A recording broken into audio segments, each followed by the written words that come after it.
Welcome to the show, everybody. We begin today with a story that is so incomprehensibly insane that even the most cynical and jaded among you will have a hard time believing it. Me, as the most cynical and most jaded, I found it hard to believe. Somebody emailed the story to me. It's the first I'd heard of it. And before I clicked the link, I thought, based on the description in the email, I thought, there's got to be more to this. There's no way. No way. Then I click the link and I find out, no, this is exactly it. The headline in the Des Moines Register: convicted of sex crimes as a man, felon no longer deemed threat because of gender change. Translation: a man who raped 15 children, including a 1-year-old baby, is now getting out of prison because he claims to be a woman. This is really happening. This is really happening in the United States in the year 2020. So I want to get into the details of this case and then break down just how outrageous this really is. I know it seems like there's no need to explain why it's outrageous, but because it's self-evident, it would seem. But this case is so unjust, so preposterous, that there are levels of lunacy you may not notice at first. It's like some sort of grotesque onion where you pull back one layer and there's another and another and another. We'll talk about that in just a moment. But first, a word from a new show sponsor I'm excited to talk to tell you about. That's Daniels. We all say don't judge a book by its cover, but we also know that's exactly what most of us do. Appearance can be everything, especially in a professional situation. So whether it should be the case or not, it is. Which is why I want to talk to you about that bag that you have over your shoulder right now, perhaps. Are you carrying maybe an old college backpack to work or around town if you have to go to the coffee shop like I do often with my laptop and so on? If so, it's really time to grow up and look the part and get yourself a Daniels briefcase. Based in New York City, Daniels makes leather briefcases for the modern professional, and they're making boys look like men, one bag at a time. That's the goal here. Made from premium Italian leather, Daniels is the perfect bag for wherever the day happens to take you. Daniels is designed in New York City with working professionals in mind. It's a bag that's built for real life. That means it's high quality, it's durable, it's a simple design. There's no flashy logos or anything, but it's a great style as well. So it's exactly what you want. You got the utility, you got the style as well. I can tell you that Daniels conducted kind of an intervention on me because I've been toting around the same tattered book bag for about 6 years now. I bought one 6 years ago. And given, as I said, what I do for a living, I have to have my laptop with me pretty much everywhere I go. So I had this old, crusty, rotting, decaying book bag that I always had with me. Daniels sent me one of their beautiful briefcases, and finally I look like a grown man. Thank God. It's about time. I'm 33 years old. So I love the feel of the leather, the attention to detail. Even the inner lining of the briefcase is beautiful. So everything about it, I couldn't recommend it enough. This week, my listeners can get $50 off their Daniels briefcase at danielsnyc.com by using promo code Walsh at checkout. That's $50 off one of their leather briefcases. Take advantage of this deal now. Plus, they offer free shipping, free returns, free exchanges. What else do they have to do to get you to buy one of these briefcases? Again, that's danielsnyc.com. Promo code Walsh for $50 off a handcrafted, high-quality leather briefcase with free shipping. Start looking like a professional today. danielsnyc.com. I love carrying their briefcase, and I know you will too. Okay, let's get back to this situation. I've got to read to you basically this whole story in the Des Moines Register as reported by Tom Cullen, the reporter, because I want to give you all the details about this. All right. So the Iowa Attorney General's office, this is the Des Moines Register. The Iowa Attorney General's office is no longer seeking the commitment of a former Midwest Christian Services student convicted of myriad sex crimes because the individual now identifies as a woman. Court records show the state dismissed the application on January 9th. Attorney General spokesman Lynn Hicks wouldn't comment on the reason for the dismissal other than to say an offender's hormone levels are an important part of substantiating an offender's likelihood of recidivism. In November, the Storm Lake Times reported that Joseph Matthew Smith, a 23-year-old convicted of molesting a fellow MCS student in 2014, was undergoing medical treatment that is needed prior to potentially undergoing gender reassignment surgery.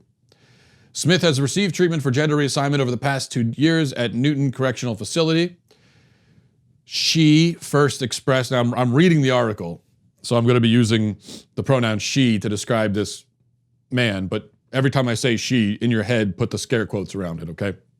She first expressed a desire to get started on transgender classification in October 2017 and started using female pronouns. Smith has expressed a preference to identify as Josie, according to court documents. Hicks said that we don't believe we have evidence sufficient to prove Josie Smith has a significant chance of reoffending. An Iowa Department of Corrections spokesman said Smith was transferred on Saturday to the Sioux City Residential Treatment Facility for transitional release. Hicks cautioned the public not to overreact to Smith's upcoming release. Smith will be subject to sex offender registration for the rest of her life, Hicks said, which includes regular meetings with a probation officer and a listing on an attorney general clearinghouse. So don't worry. Yes, he's a serial sex offender, but he's going to be on a list and he's going to have meetings. So don't be concerned. Josie Smith, according to Hicks, says we will be subject to strict sex offender reporting required of those who commit the crime she did. She'll be subject to supervision for the rest of her life. A preliminary report prepared by the state's expert, Dr. Jeffrey Davis, says Smith molested as many as 15 victims, ranging from ages 1 to 13, before being sentenced to prison in December 2015. The report found the likelihood of reoffending within 5 years of release exceeded 20% because victims were of both genders and because Smith was under the age of 25 and never had a long-term relationship. Smith has not had an intimate relationship, the report says.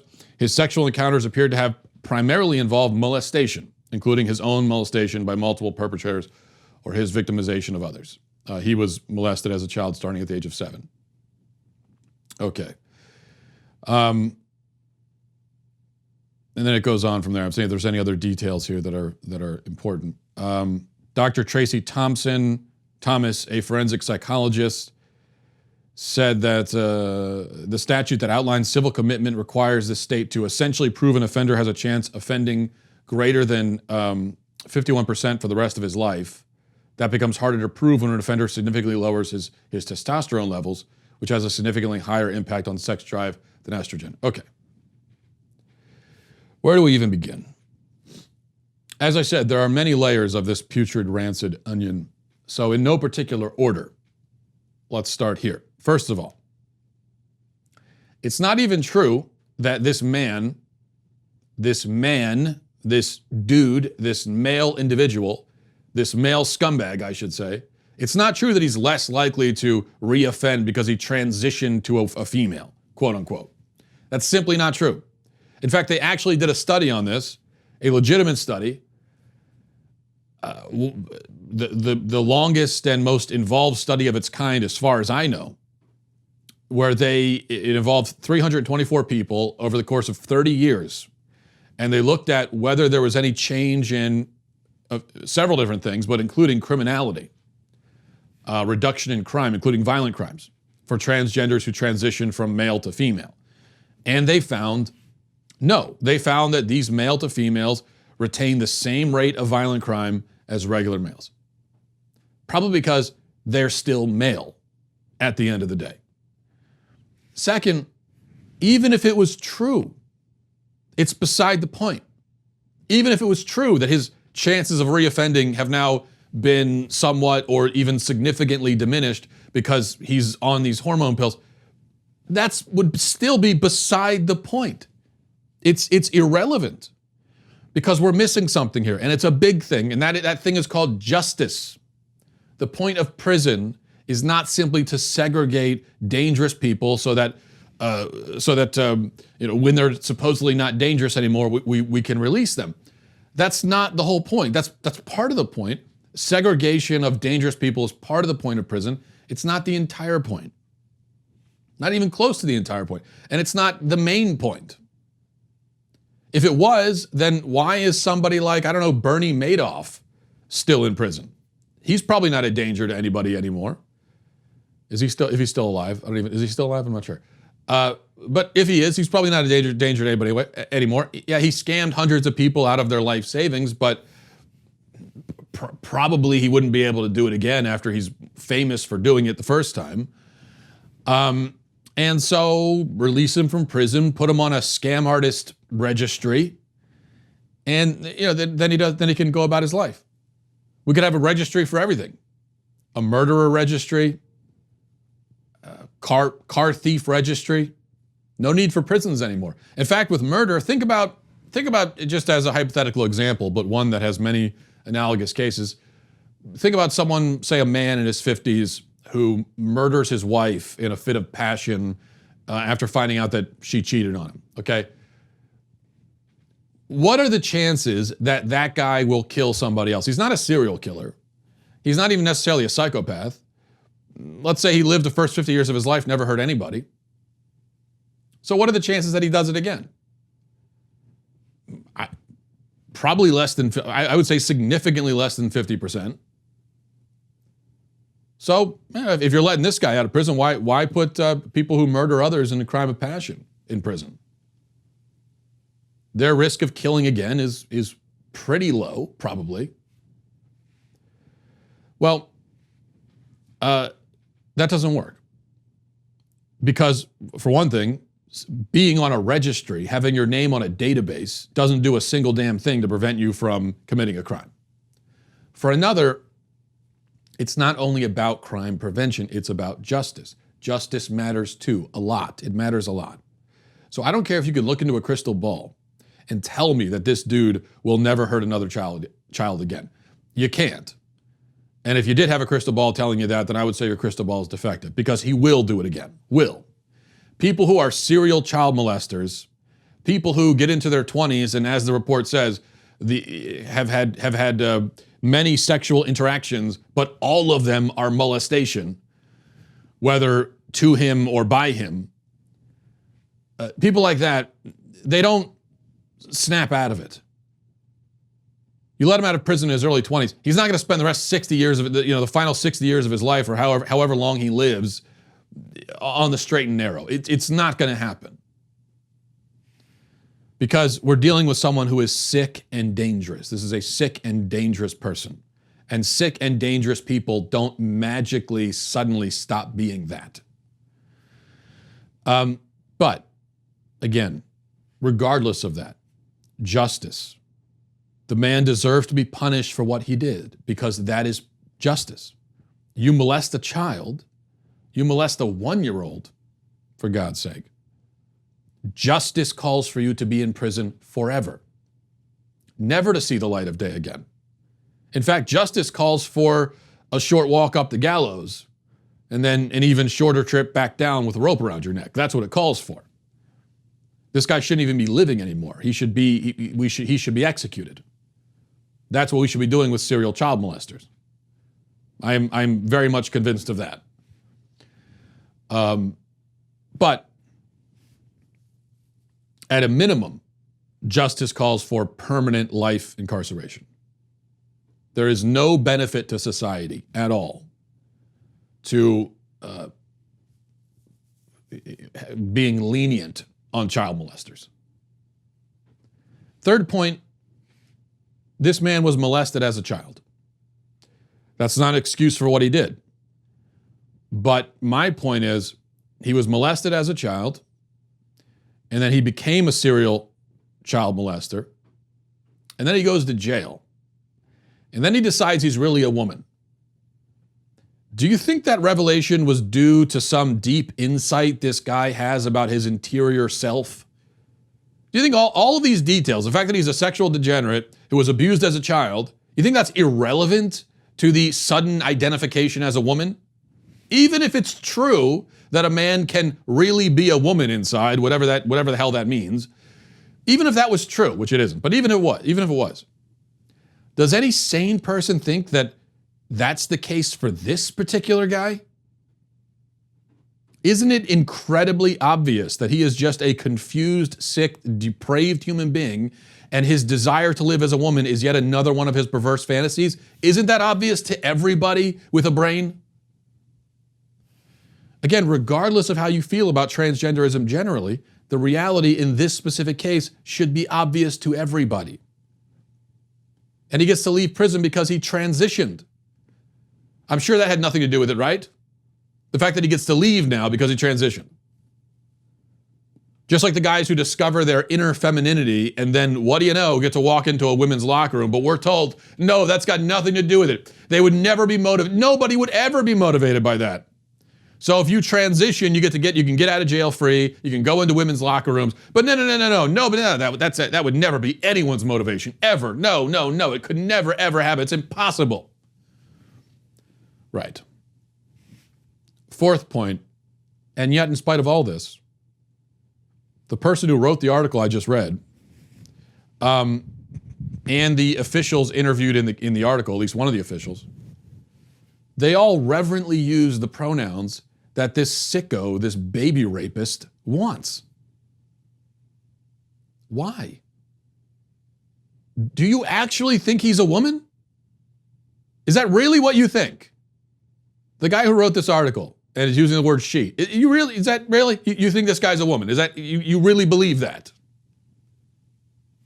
If not, why are you barking like a dog and using the language he demands? Why are you barking on command, on this guy's command? He says, call me a woman. Okay, then I will. Why? You can't even look at this guy and say, sorry, buddy. No, I don't care what you want. Makes no difference to me. But you don't want to hurt his feelings? You don't want to hurt the feelings of a man who molested a child, multiple children. That's your concern?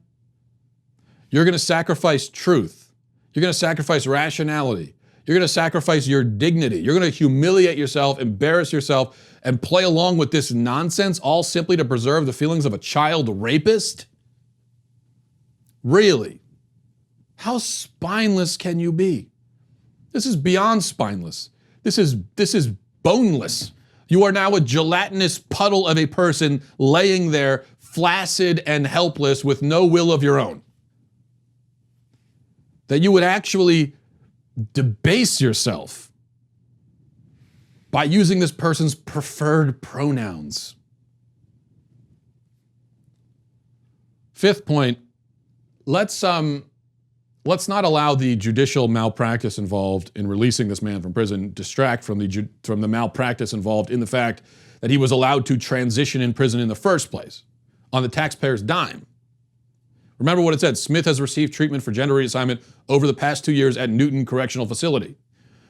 So this guy molests 15 kids, goes to jail, gets a free gender transition out of the bargain, is now released again.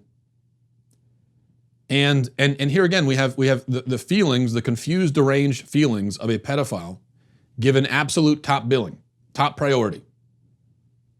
What is the argument in favor of using tax money to help this guy transition?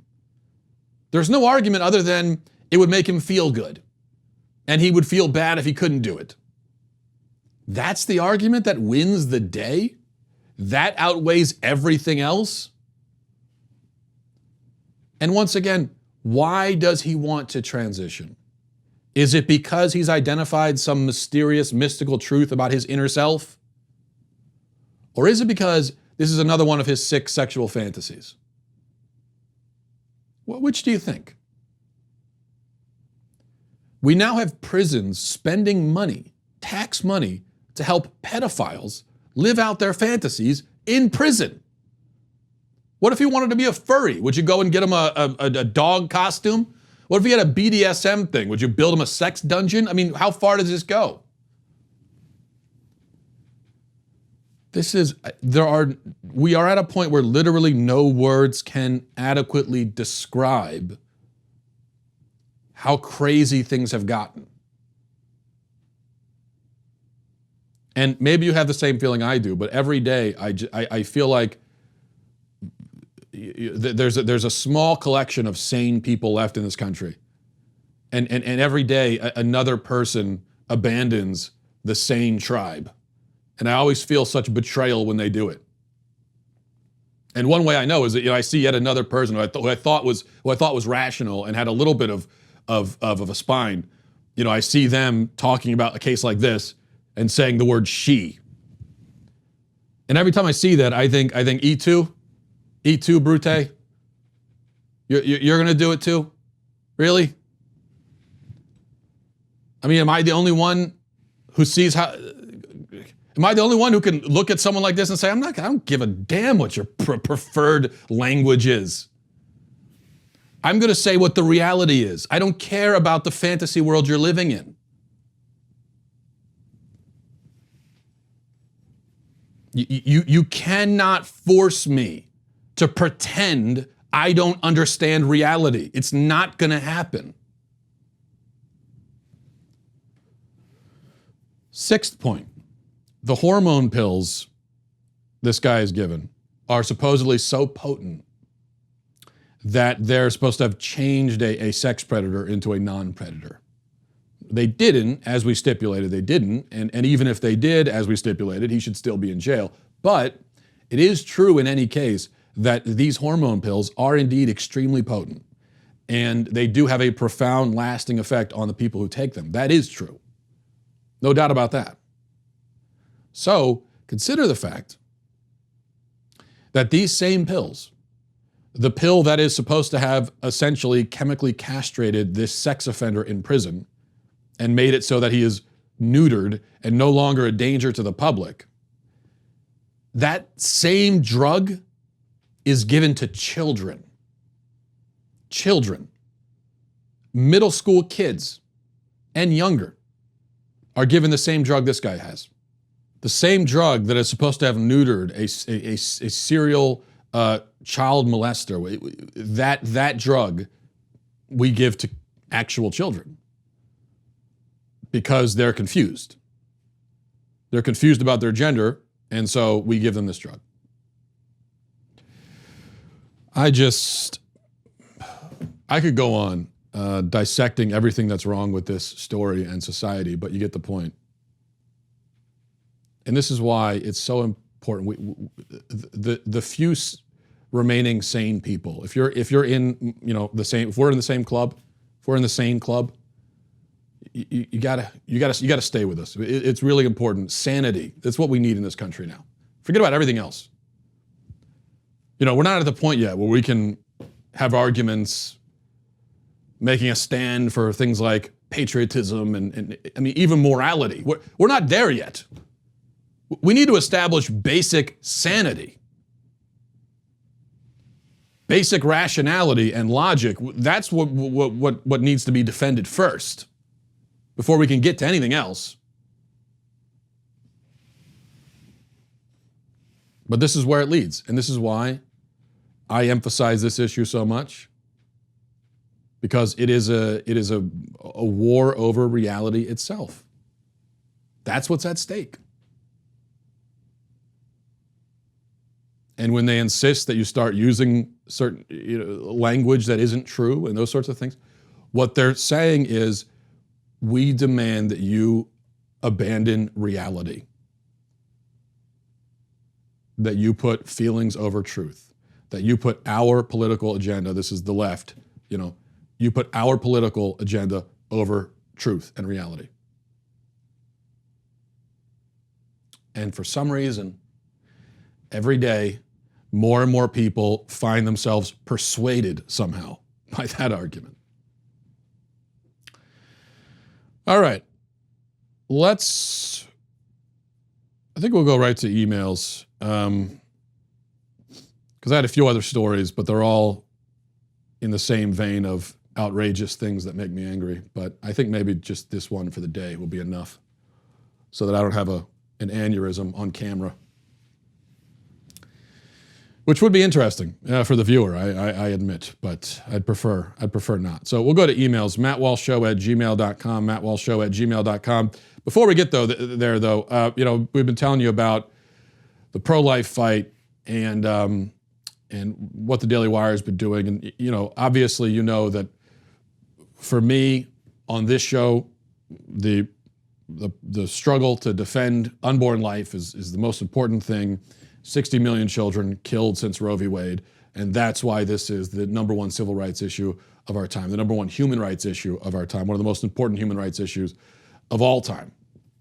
But we also know that the left has been has been increasingly going off the deep end, getting more extreme in their defense of child murder. And part of that effort is also to censor and shut down those of us who stand for life and to defend those who can't defend themselves. And so they've been going after the Daily Wire. We know that when Ben Shapiro spoke at the March for Life last year, our advertisers were targeted by left-wing media watchdogs. We lost revenue there, and these are efforts that continue. But we're not the only ones. Live Action is one of the biggest pro-life voices in the movement, and they do some of the most important work in the movement. And they've also been targeted continuously, over and over again, relentlessly, by the pro-abortion set. And there are entire social media platforms they're no longer allowed on. That's why our dailywire.com members are so important. Your membership helps keep our cameras on, our microphones turned up, even when the left pressures our sponsors. That's why from now until January 31st, a portion of any dailywire.com membership will be donated to Live Action with promo code LiveAction to support awareness and education around the world on this issue. This is your last chance, so head on over to dailywire.com and make your pro-life voice heard. There's only a few days left to take advantage of this plan, and you want to do it now. So, again, join dailywire.com, make your pro-life voice heard before it's too late. All right, let's go to emails. This is from Brandon, says, Dear Matt, first I must say you appear to have good taste in most things, drink, entertainment, books, and so on, but I find it always falls short of what is truly great. Your affinity for Christopher Nolan and whiskey choices are just a few examples. I know this marks me for immediate execution upon your ascension to rightful rule as theocratic overlord, but hey, you really can't do anything about it right now. Anyway, ever the glutton for second best, I took your advice and had to listen to John Prine. The first song I listened to was Hello in There. I found myself blinking back tears. Perhaps it was the fact that I just found out my first child is going to be a boy, or perhaps I need to reevaluate your status as picker of second best things. Either way, thank you for the suggestion. Brandon, because I'm so merciful, I'm going to overlook all of those vicious insults you leveled at me and simply say you're welcome for pointing you in the direction of good music. And also, for the record, because I don't like being slandered, I don't know where you get this my affinity for Christopher Nolan thing. I think my position has been that I think Christopher Nolan, many of his films are overrated. I think he's a good director, good filmmaker. But you might be confusing me with Ben Shapiro. He's a Christopher Nolan guy. I'm not really. I'm lukewarm on Nolan, for the record. This is from Mark, says, Hey Matt, you posted on Twitter about spanking kids, and I wanted to answer that. I posted a Twitter poll for people. If is spanking a child, is that a ethical and effective form of punishment? It's been interesting. About 30,000 people have responded to the poll. And last I checked, it was about 75-25 in favor of spanking kids. Back to Mark, he says, I find that, I wanted to answer that I spank my kids. I find that it is an extremely effective method of raising my kids well. My kids are usually the most well-behaved kids in the room, where other parents and people are constantly commenting on how well-behaved my kids are, especially my daughter. When I stopped using spankings for a time, my kids' behavior became noticeably worse, so I resumed. There were a few times when I overheard her talking to her cousins while they were plotting to do something mischievous, and she said, I'm not going to do that because I'll get a spanking. I think it's important to do spanking right. You should do it in anger. You need to be consistent, and you should talk to your kids about what's going on and why it's happening. With my kids, I sit them down. We talk about the wrong behavior they did, the consequence. Then we do it, the spanking. Then we talk to them about what happened while comforting them and finish with a prayer for strength going forward. I'm not going to say not spanking is the wrong choice, but I think to say it is wrong to do it is inappropriate. Also, when you mention studies, the problem with the studies done on this subject is that there is no causal relationship between spanking and negative outcomes. The most that can come from it is a correlation. Dr. Gershoff says that all of the studies on physical punishment have some shortcomings. Quote, unfortunately, all research on parent discipline is going to be correlational because we can't randomly assign kids to parents for an experiment.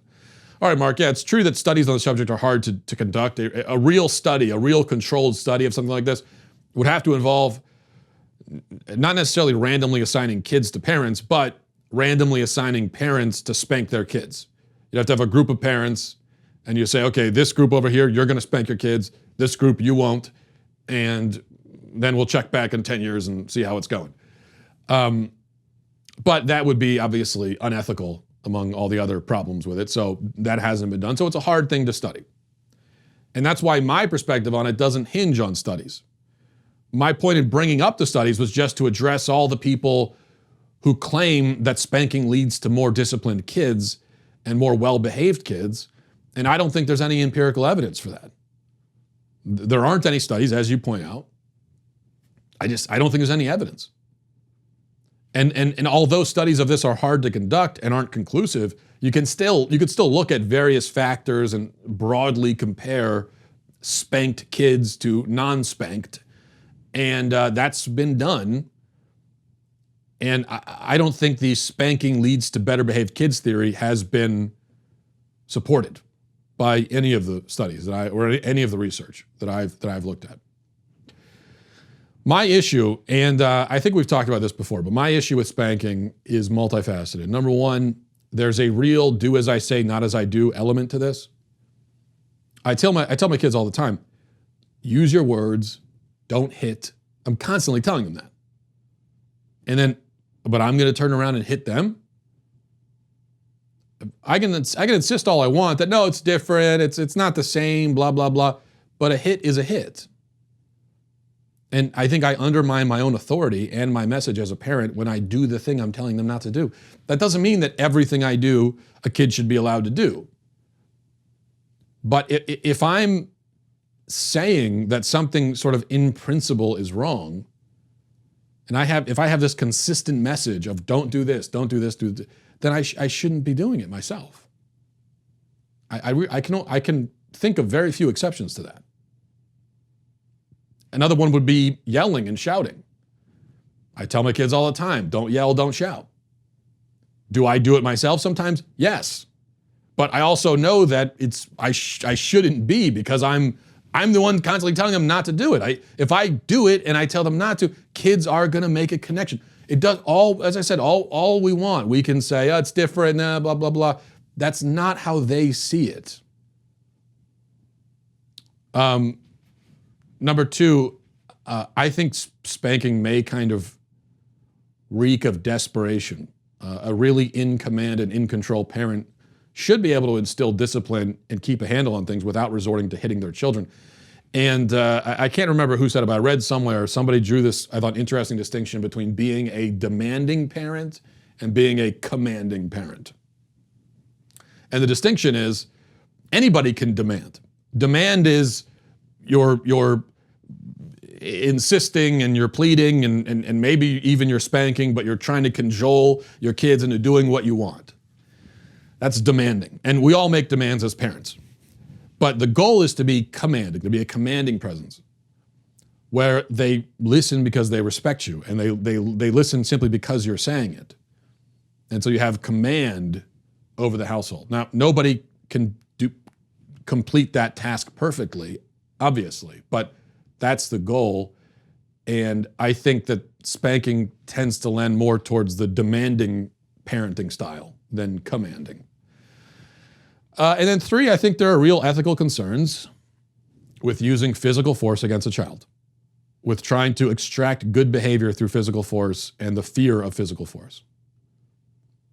I know a lot of people grew up in homes where they feared their dads and they behaved because they were afraid of being smacked. And I know a lot of people defend that, saying, I turned out okay. But whether you actually turned out okay or not, I still don't think it's the right approach or the right relationship you're supposed to have with your child. If you think about a child, this is a small, frail, helpless creature we're talking about here. I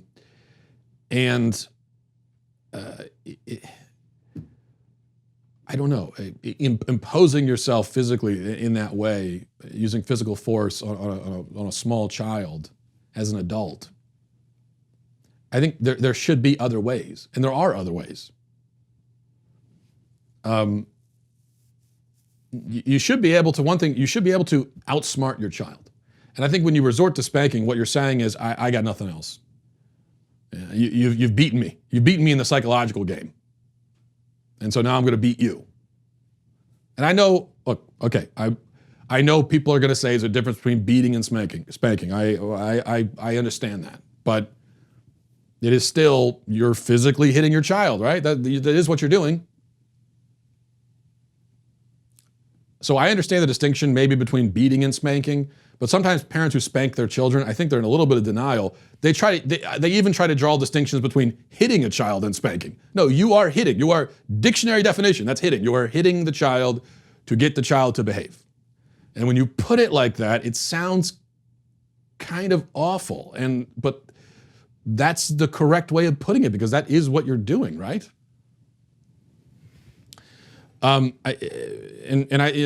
back to, I think there are things we do as parents, spanking maybe is one of them, where people do it primarily because their parents did it, and their parents did it, and their parents did it. And it's just sort of a normal thing for parents to do.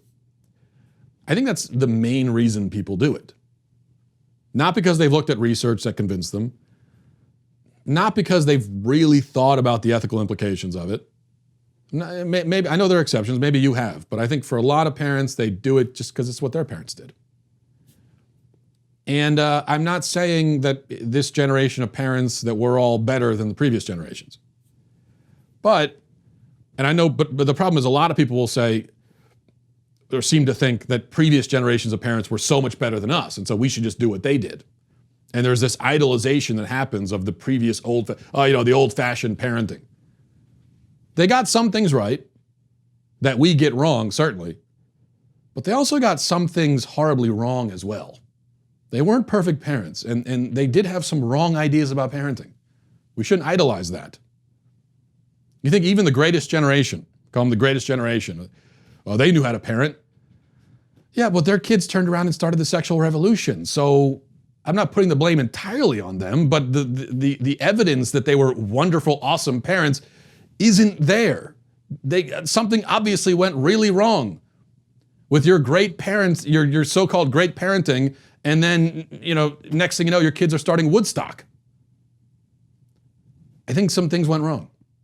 And when you hear these people talk about, oh, my grandmother used to pull out the belt and, they talk about their fathers or their grandparents using belts and weapons and in anger hitting them. And people talk about it now almost fondly with nostalgia. But what you're describing is an out of control, enraged adult using a weapon against you as a child. That is physical abuse. You are fondly recalling your own abuse and then claiming you turned out fine. I think that's evidence that you didn't turn out fine. Back in the old days, especially with fathers, I think this wasn't the case across the board, but the general attitude was fathers were more emotionally distant. They were authority figures, but that was kind of it. They were more emotionally distant. They didn't interact with the kids as much. There wasn't as much affection. There wasn't as much playing with the kid on their own level as a father. And so you sort of feared your father as an authority figure. But I think that's wrong. I think this is one area where in modern times we have improved. Where a father now with my own kids, I'm very affectionate with my kids. I play with my kids. I don't want to just be the authority figure in the home. I want to be a source of love and affection as well. I want to be someone that they feel safe around. I want to be someone that they can relate to and have a bond with and talk. I want to be that too. I'm not saying you can't do that if you spank. I'm just saying that there were that the philosophy of parenting back in the old days was not entirely correct. There were some problems with it, and I think that spanking may have been a part of that. So it's just something we should analyze and think about. All right, let's go. This is from Aaron, says, Dear Matt. Oh, one other point about this I wanted to make.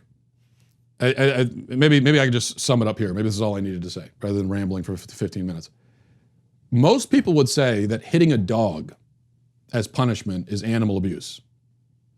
Certainly hitting a dog with a belt or any kind of a rod, anything, a spoon, whatever. most people would say, especially if you're using some sort of tool, hitting a dog, that's abuse. If there was a video of a guy, and I'm sure there are videos like this online, if there's a video of a guy with a belt whipping his dog, we would all say, not only is that animal abuse, but that animal should be taken away and that guy should go to jail. And yet, it's okay to hit a kid? Are we really going to say that there are disciplinary methods that are unethical to use against animals but are okay against young children? And I do think there's a distinction between, say, using a belt and just using your hand. But there are people that do the belt too. And there are people at least who maybe don't use the belt themselves but will excuse it. You're whipping a child. And again, if anyone did that to a dog, they'd go to jail. So I think it goes the other way around. There is no ethical form of punishment against a child that I can think of that would be unethical against a dog. There are ethical forms of punishments for dogs that would be unethical for children. So it does go the other way, like crating, for instance, okay? But if you're doing something to your kid that would enrage you if you saw someone do it to a dog, that should be a red flag. That's all I'll say. Okay. From Aaron says, Dear Matt, yesterday you were criticizing people who brought up Kobe Bryant's rape accusation for 2003 by pointing out that he was never convicted of anything. So it's unfair to speak with confidence as if you know for sure he's guilty. You even went so far as to say that people were slandering him for talking about it. Last year you said that Michael Jackson was a child rapist, despite the fact that he, like Kobe, has never been convicted in a court of law. You even criticized people who pointed this out by stating that it's too high of a standard to say you won't believe something negative about someone unless they've been convicted of it. My question then is, which is it? Why is it okay to call Michael Jackson a rapist but not Kobe when both were never convicted? And yes, and please don't say we don't call Kobe a rapist out of respect for the dead. Michael Jackson's been dead for 10 years and that didn't stop you from saying what you said about him. I think there's a delineation here, Aaron. Fair point, but I think there's a delineation. First of all, my primary criticism of people who brought up the Kobe stuff is that they did it literally hours after he died. And there's no reason for that. The man died, by the way, died along with his daughter and 7 other people. And there were those who, the first thing they did, the first thing they said, body still smoldering in the wreck, and their first move is to call him a rapist. That's obviously in bad taste, to say the least. There's no reason. I'm not saying that we can never talk about the negative things about someone's life after they die. Obviously, that would be absurd, but you don't need to do it in this case 5 minutes later. There's no reason for it other than to get attention. And so that was my primary beef. But also, Kobe Bryant was accused one time by one person, wasn't convicted. The evidence against him was not, in my opinion, overwhelming. I'm not saying he's innocent. I don't know. But I think based on what we do know, it's unreasonable. Forget about the timing for a minute even. It's unreasonable to think or to speak with confidence and say that he's guilty. Now for Michael Jackson, on the other hand, you've got a man who was multiply accused of child rape by multiple children, telling similar stories. There's bundles of evidence against him, eyewitness and physical evidence, and he admits to having little boys over to his house and even in his bed for sleepovers. As I said before, and I'll say it again, if you think a grown man is inviting little boys into his bed for innocent reasons, you are not smart. And if you still think it, even after those little boys tell you they were raped, you're a lot worse than not smart. And I would contend there is not a single person on earth who would insist on Michael Jackson's innocence, given the evidence against him, given his own admission to having sleepover parties with little boys who he invited into his bed, given all the accusations. Nobody on earth would be insisting on his innocence if he wasn't a famous pop star. If he was just Mr. Michael Jackson down the street works as a plumber or works at the DMV or something, and all of these facts lined up against him, and you found out that he was having little boys from the neighborhood over to his house for sleepovers, and then, oh, by the way, a few of them have even said that they were raped, there is no way in hell you would be insisting that he's innocent. No way. Not one single person would. The only reason they're doing it with Michael Jackson is because they like the way he dances and sings. And I find that just... I find that attitude to be really beneath contempt. That you would give someone the benefit of the doubt because you like their songs. That's not the case with Kobe Bryant. I was never a big Kobe fan. I didn't dislike him. I didn't have much of an opinion about him one way or another.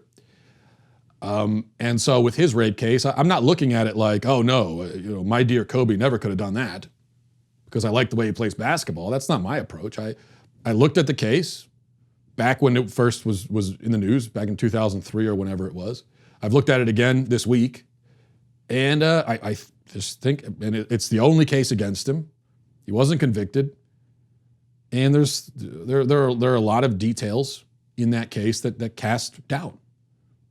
Such as, just one of the details, by the way, is that from what I read, that when they did the rape kit on the accuser, they found other men's DNA as well, not just Kobe Bryant's. So that alone right there is enough for reasonable doubt. All right. But thank you for the email, and we will wrap it up there. Thanks everybody for watching and listening. Have a great day. Godspeed.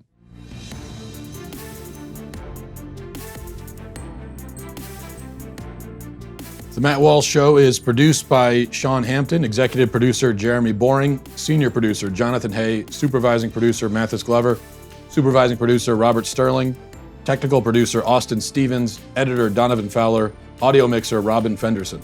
The Matt Walsh Show is a Daily Wire production, copyright Daily Wire 2020. Hey everybody, it's Andrew Klavan, host of The Andrew Klavan Show. Some people are depressed because the American Republic is collapsing, the end of days is approaching, and the moon has turned to blood. But on The Andrew Klavan Show, that's where the fun just gets started. So come on over to The Andrew Klavan Show and laugh your way through the apocalypse with me, Andrew Klavan.